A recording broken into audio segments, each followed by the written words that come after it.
Tell. This is the podcast morning live show where I enjoy your company while I have tea in the morning. And we talk about books, creativity.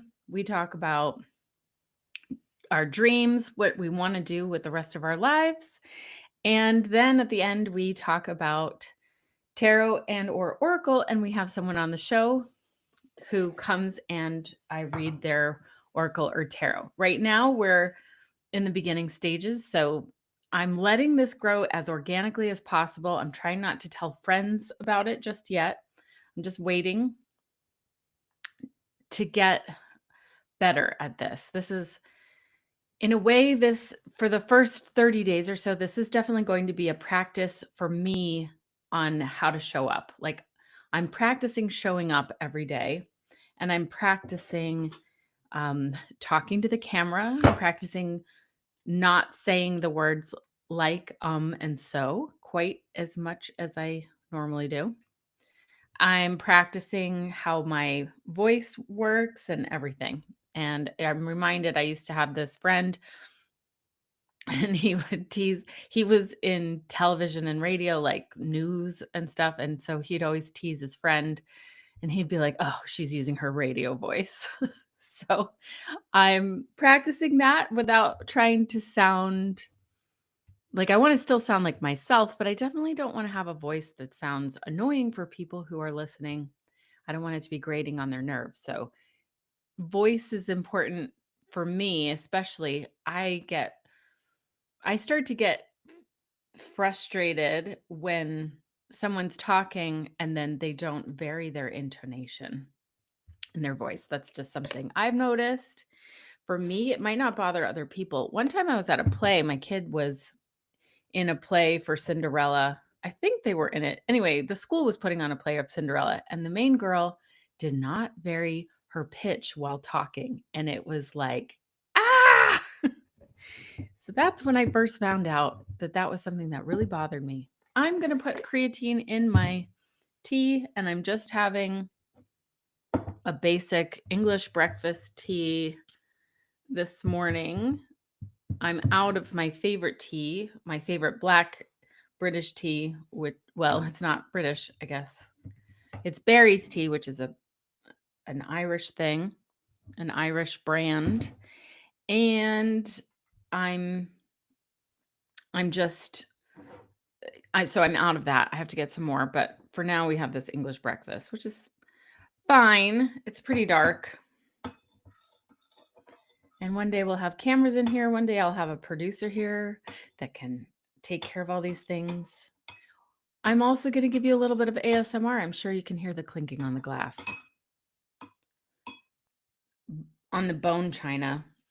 So right now, I usually go to Home Goods to buy all my teaware, like all my cups and saucers and stuff. And then there's this guy online that showed that like all these different pieces, especially the pieces and the brands that I buy, like have lead in them. So I need to get one of those lead testing kits to see if I've been basically poisoning myself. The other thing is though, sometimes you can have lead in the glaze, but then the overglaze is not lead, and so it's most likely not going to leach out. I don't know the answers to that, but in any case, I'm I'm wary now of all the pieces I have, which I love because they're fun and pretty and they weren't expensive. That might be part of the problem. So maybe from now on, I'll only buy um, Wedgwood china. That would be nice. I would love some Wedgwood china. Here we are. It is December. No, it's not. It's October 30th. Tomorrow is Halloween. I can't believe it. We are not ready. We have candy. That's, I guess, all we need. To maybe tonight we'll carve pumpkins. That will be fun. And yeah, so happy Halloween.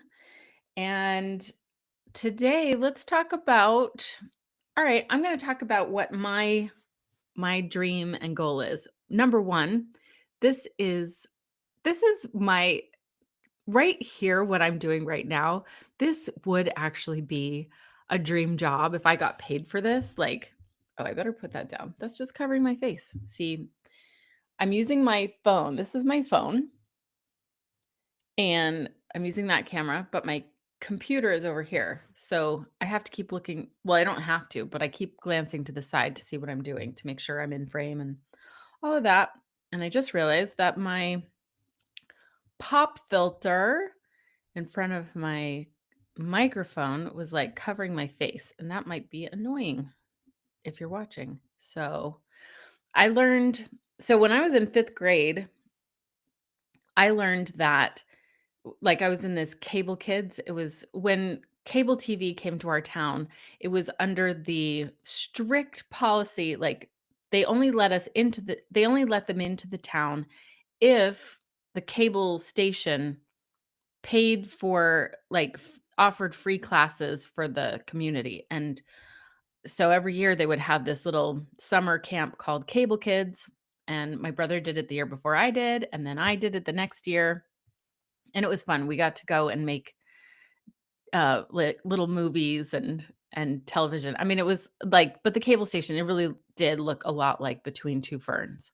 So it was, kind of low budget, but we made these movies that were the year that I did it, we did an okay movie, but the year before, my brother, his group of friends, when they were in Cable Kids, they made like the best movie, and it was called The Clipper Killer, and my brother starred as the Clipper Killer.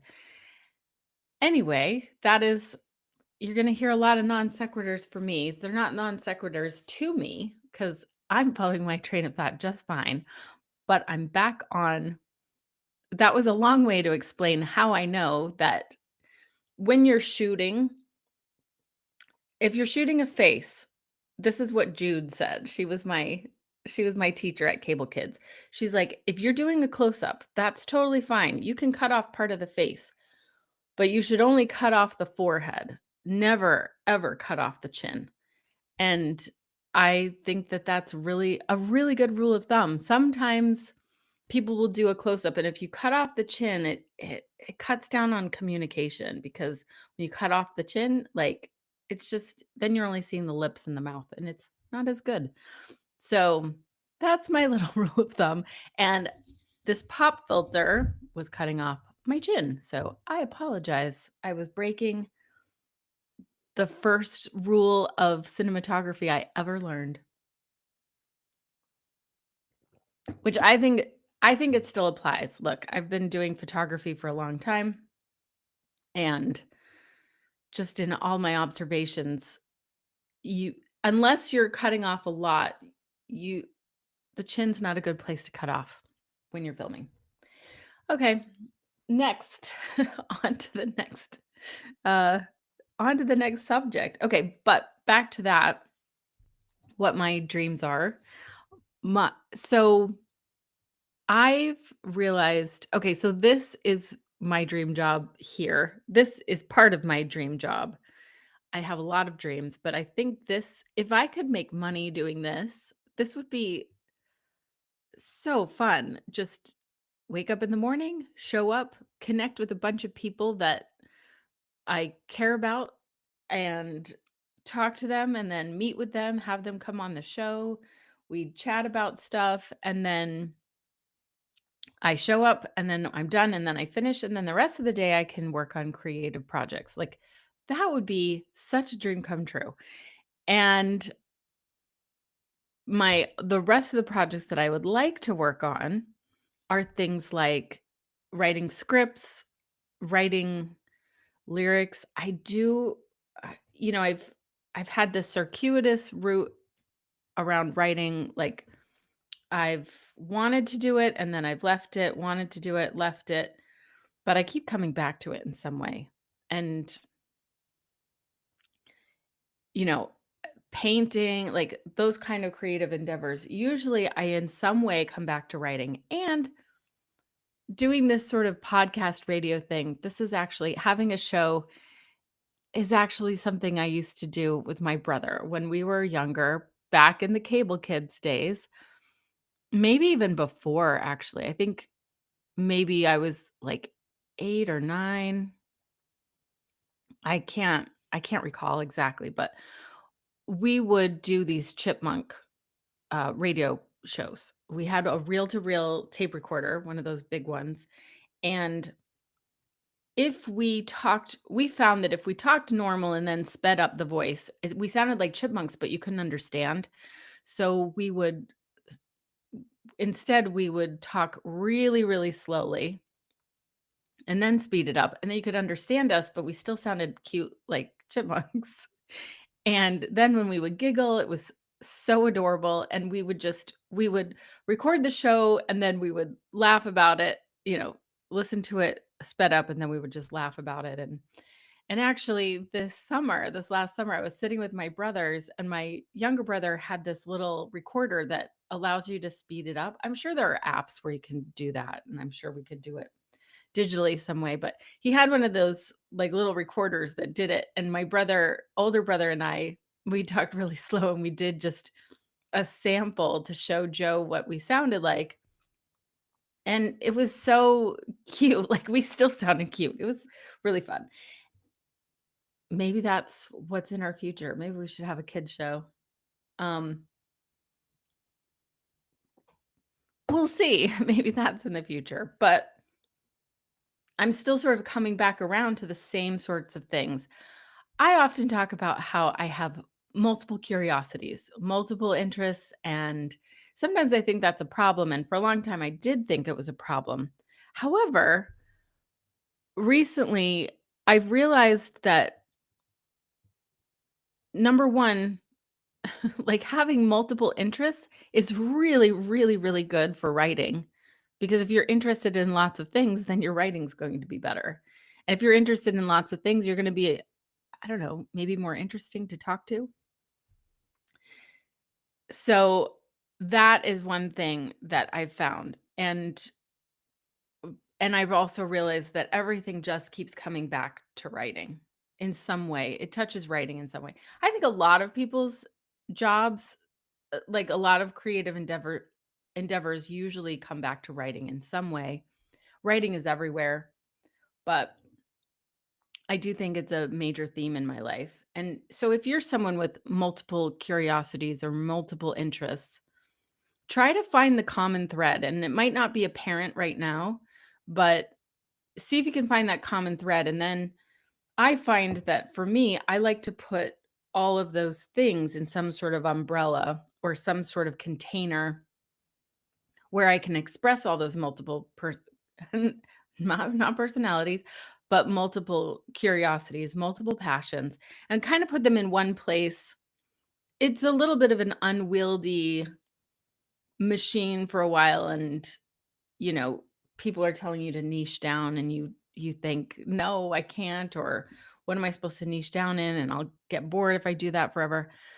So, it is, right now I have my other channel on YouTube called Multiple Curiosities, and it is definitely it's a hodgepodge of stuff in there right now, and so, of course, it doesn't do well with the algorithm, it doesn't do well with viewing time or anything because nobody knows what it is because it's a little bit of a heterogeneous amalgam of stuff, but it's allowed me to just have a place to shove everything for a while. It's like the junk drawer of my interests all in one place, and eventually I'll be able to tease out and untangle whatever it is and then maybe make some YouTube channels, separate YouTube channels or something based on those separate interests and see which ones end up uh, like which ones I am attracted to the most and which ones end up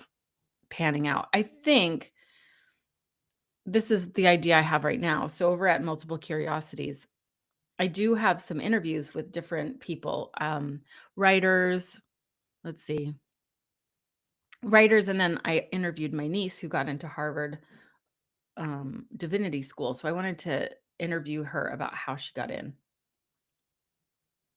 And I think what multiple curiosities is going to turn into is a podcast where I interview people about things that I find interesting, and it can be a resource for writers. And I'll just say, hey, I'm a writer, and these are the things I'm interested in. And, you know, if I talk to these people, maybe it'll help you be a better writer too, or we'll see. We'll see what that's going to turn into. But for right now, it's fun just talking about we're having our tea together, we're talking about stuff, and then I'm going to let's talk about a book. Yesterday we talked about The Power of Now. Today, what can we talk about? All right, I say we go for fiction today. What are some of my okay. We're gonna talk about my favorite book. All right, give me 2 seconds because I'm going to also show you the original version of this book, but then I'm going to show you this awesome version. So 2 seconds, I'm coming right back. Here I go. The book is, are you ready? Jonathan Strange and Mr. Norrell by Susanna Clarke. This is one of the best books ever written, in my opinion. It is the story of, obviously, a man named Jonathan Strange and Mr. Norrell. Mr. Norrell is a man who collects books on magic, historical books on magic. And Jonathan Strange is, at the beginning of the story, an unknowing magician. And the whole book, it's set slightly before Dickens really got going. So it's set during the Napoleonic Wars. So it's more like in Jane Austen time. It's Regency period. But it reads like a Dickens novel. She is exquisitely talented at writing in that time, in that voice. I don't know how she does it. And it's like, it is a study in excellent writing where she copies the voice of an age, executes it perfectly, and then within that voice is so funny. I probably laugh out loud every other page in this book. And she's just so good. And so when she does such a good job. It feels like, in a way, she's almost rewritten history. Like she's rewritten the history of England as if there really was magic, and as if people really did believe in magic. So it's, how do I explain it?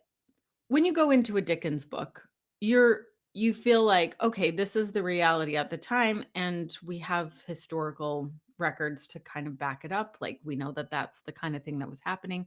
So it was when he wrote, and how most novelists write that aren't writing fantasy, they're just writing straight up fiction. When they're writing it, you do see that they're kind of capturing a world. What I love about, a lot of times people are like, well, you want to make your writing timeless. Jane Austen never made her writing timeless. She wrote it about the time she was in. And so that's one of the reasons it's so endearing, because we basically have this little time capsule and we can understand how things worked back then. And that's why one of the reasons we're obsessed with her writing, because she gave a lot of details about things that we can then superimpose ourselves into that world, and then it fleshes it all out, and it's brilliant. With this one, it's as if she's written in that same style, but you're then transported to a world in which England had a history of magic and magicians. Like, yes, of course, it was like people took for granted that magic was real, and it had just fallen out of fashion, or people hadn't been practicing it in so long. And they have a lot of, I can't remember what she calls them, but they're like theoretical magicians that never practice magic. And anyway, excellent book. I love it. It's about 800 pages, and it's just absolutely delightful. Then I'll show you this. So that book came out, I bet it might be going on 20 years now. By the way, this plastic cover, my husband put this on. It's actually the cover's kind of cool because it's just plain paper with this embossed writing, the titles. It's of course in paperback now. Okay, yeah, so it's 21 years old. So 2004 it came out. And then I don't know if you're familiar with the Folio Society, but it's awesome. Okay.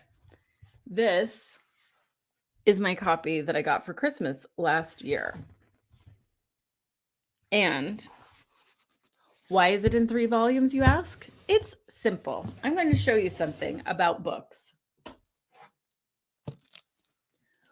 When you have a book that is this large and you sit it on a shelf like this, let's see. If I sit it on a shelf, do you see what's happening right here? Let me see if I can pull it back so it's more centered. Do you see that? See how it's bowed? And now it's bowed up here. What do you think that's doing to the binding? It is creating a lot of strain on the binding. So the binding up here, see that? It's all bowed. That is a lot of weight. 800 pages is a lot of weight to put on a binding like this. So if you have a book like this, 2 ways to store it. One, you could store it flat like this. Well, 3 ways. You can also store it like this. You see, I used to work at the library in college, so I know all these things. So you can store it like that, and that takes the pressure off the binding there. But then you can't see what it is. I mean, obviously, if you're laying it flat, you can put it like that, and then that's a safe way to do it. What I've been doing, and I think it's over there. Let me grab it.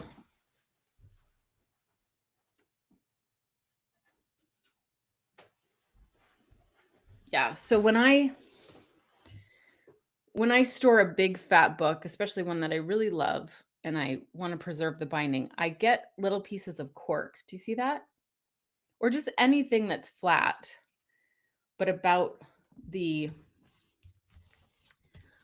width and the height of whatever this is, right?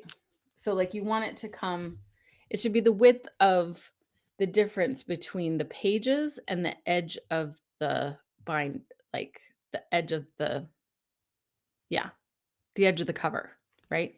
So this cork just fits perfectly and I stick it here.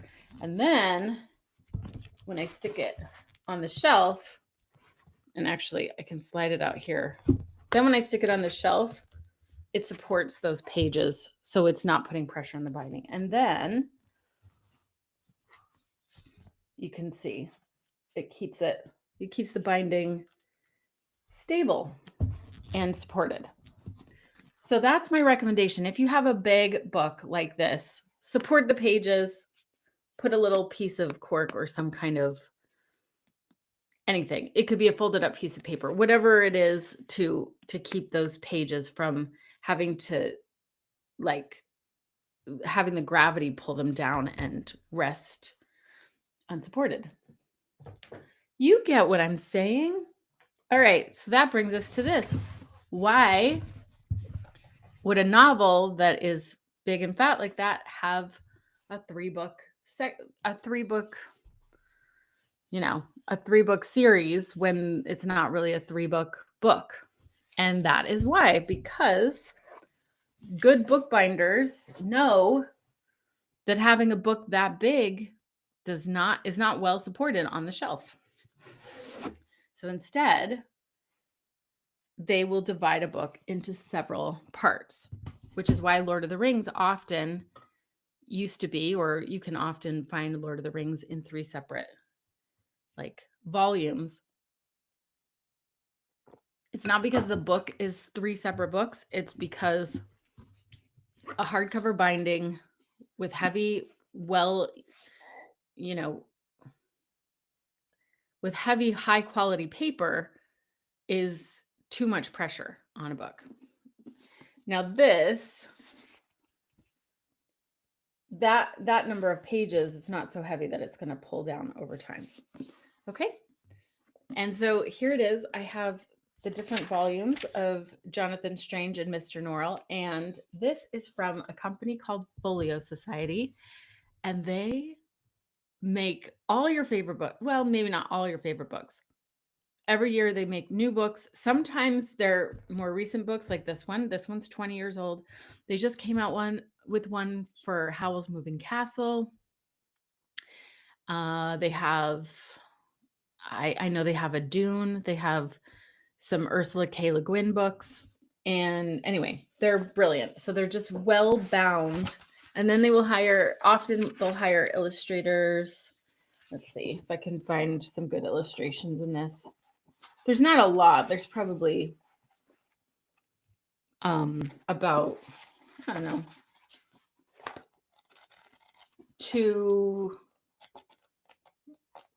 like 2 to 4 different illustrations within the book.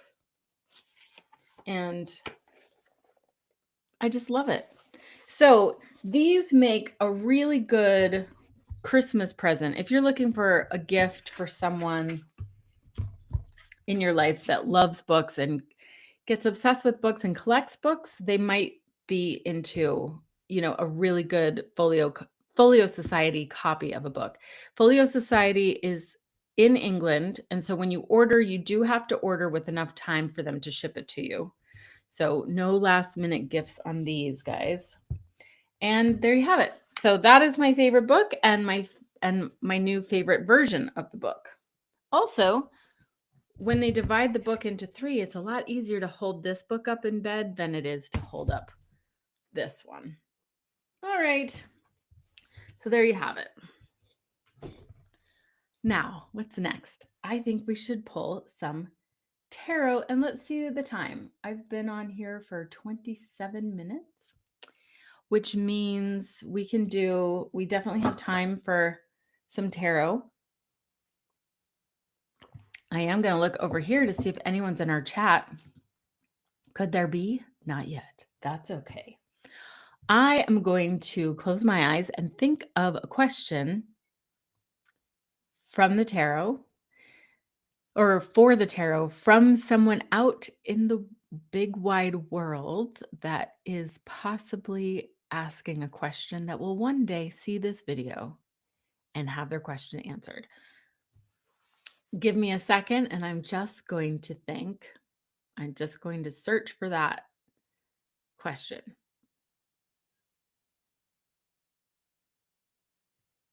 Okay. The one that came through is show me how to be more of myself. And I love this question.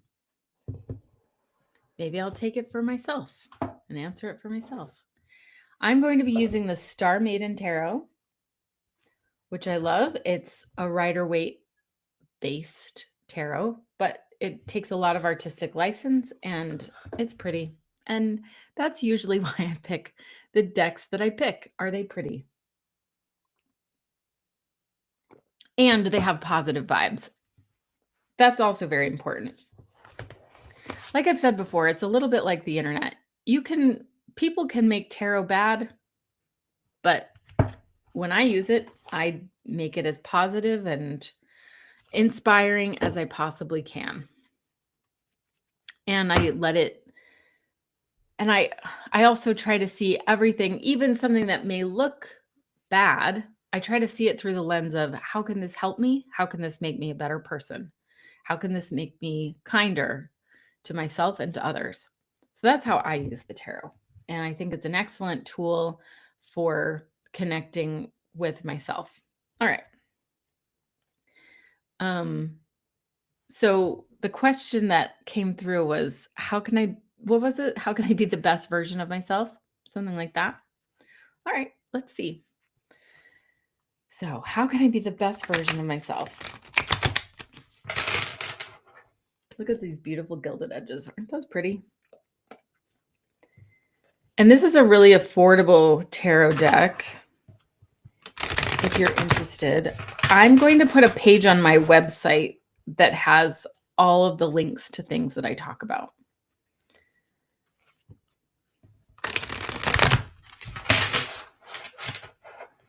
And here we go.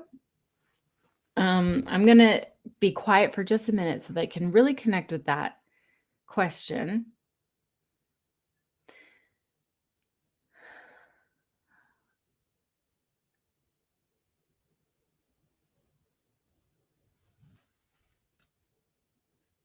And then I just sort of feel where it feels right to pull the deck. Everybody does it in different ways. This is the way I do it. So we will do 3 cards, a traditional past, present, future. But when I do these, I go by what my tarot reader Brooke does, which she calls them present moment, roots, and next steps. So first card I pull, I always pull present moment. Because the present moment is all we've got, kids. So 2 of Wands. That's a new one for me. I don't usually pull that one. Ooh, also new one for me. The High Priestess. That's for roots. And for next steps, we've got King of Wands. Ooh, this one's fun. Okay. Because I'm not that familiar with these cards, I'm going to have to read them because I hardly ever pull these. That's what's weird, guys, is I've been collecting tarot decks for about 3 years now, maybe a little longer. Haven't started using them it's been almost 3 years. And I do meet with Brooke. She pulls cards for me just about every week. And there are certain cards like that I either have very rarely pulled or have never pulled. You can call it a coincidence, but I do find that highly synchronistic to think that why would I only pull certain ones most of the time? Statistically speaking, I should be pulling all of them an equal number of times, but I don't. I pull, or Brooke on my behalf pulls other cards. I get a lot of the Empress. I get a lot of Knight of Wands. I just think it's really interesting. So all you non-believers and naysayers out there, there's something to it. But once again, even if there isn't something to it, it's always an invitation to look at something in a different way, to look at yourself in a different way. All right, so 2 of Wands. I'm going to start off and I'll read about this one. Once again, my battery on my phone is dying, so we got to wrap this up soon, but we've got enough time. So 2 of Wands shows you that you have the world right at your fingertips. You know what you want, and you are planning your next move for when the time comes to take action. 2 of Wands reveals the time for planning for future and your long-term goals. Okay, so maybe since this is our present moment, that's suggesting that maybe we've been planning for a while now, and there's nothing wrong with that. We may be kind of in a place of repose where we're getting quiet and turning inward before we take action on other things. And by the way, sometimes turning inward is the action we need to take. So I have started looking at life and trying this formula. Bashar calls it his formula, where he says, you act in every moment, and you should do this all the time. He says, in every moment, you act on your highest excitement with no insistence on the outcome. He says it much better in a longer way than that. Let's see if I can find it. I have it all written down, but it's not on my desk right now. But the key is not insisting on the outcome.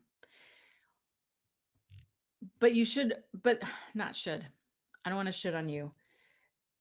The idea is that you act because we're physical beings and action is our language in this world.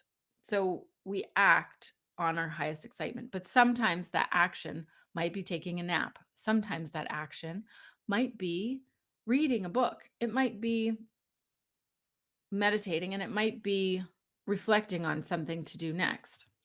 It doesn't necessarily mean running around like a crazy person.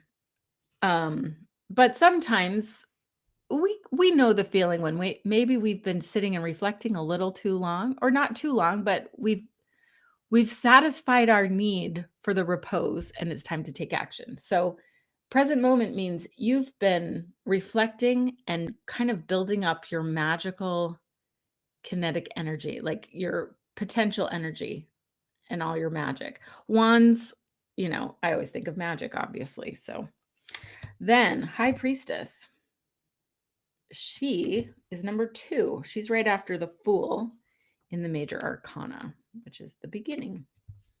The High Priestess is a spiritual mentor who holds wisdom and sacred knowledge as symbolized by the green crystal hovering above her hands. See that? Okay. She brings a message to go inward and connect with your higher self and your guides. You contain all of the answers you seek. She brings gifts of psychic experience, intuition, and a strengthening of a spiritual connection to oneself. The High Priestess also signifies a mentor in your life who will help you grow. Oops. Okay. I love that. And how great is that? This is you in your present moment, and it's inspired by the High Priestess. So the roots were, this knowledge that you needed to take this time because inside you is all the answers. Okay. I love that. But next steps is going to be, remember, we're looking at this through the lens of show me how to, what did I keep forgetting. Show me how to be the best version of myself. I'll rewatch the recording and see what I actually said at the beginning. We'll see. All right. Let's see. King of Wands. The King of Wands. Oh, I think I actually pulled this one the other day. This is one I think I pull a lot. Okay. The King of Wands is a leader and an initiator. He does not waste time on things and that have an unknown path. He is direct and firm in his plan and his goals. He acts out of intent and mindfulness rather than impulse. And this allows him to see his path clearly and plan ahead. Others listen and take direction from him because of his confidence and charisma, and this provides the support he needs on his journey. The salamander biting its tail, do you see that? It's kind of hovering over his hand, represents never-ending drive to keep moving forward. Okay. I think this is an interesting spread. So look, we basically have this as kind of, your present moment. So you've been reflecting a while and you're connecting to this more feminine energy. So more of the emotional stuff. You're connecting to your inner world, which is beautiful and lovely and necessary. And now it's saying that your next steps on being the best version of yourself. Now, this doesn't mean that you should always have this energy of King of Wands. You may need to go back to this High Priestess energy. But for now, it's inviting you to take, I don't want to say calculating. I want to say, because there's still some magic, right? He's not just like all do, think. It's not, he's not, I don't, calculating maybe is the wrong word, but maybe mindful action and inspired action. So this is your invitation to remember, to be in that present moment and to use what you know. And then from that place of presence energy and mindfulness energy, take actions. You can maybe use this time to sit and plan some of the actions you want to take, but then always be mindful of what's inspiring you. And make sure that as you're taking action, you're not just taking action for action's sake, but you're taking action according to what your intuition is saying. And so kind of check in to this girl right here. Check in to the person inside you.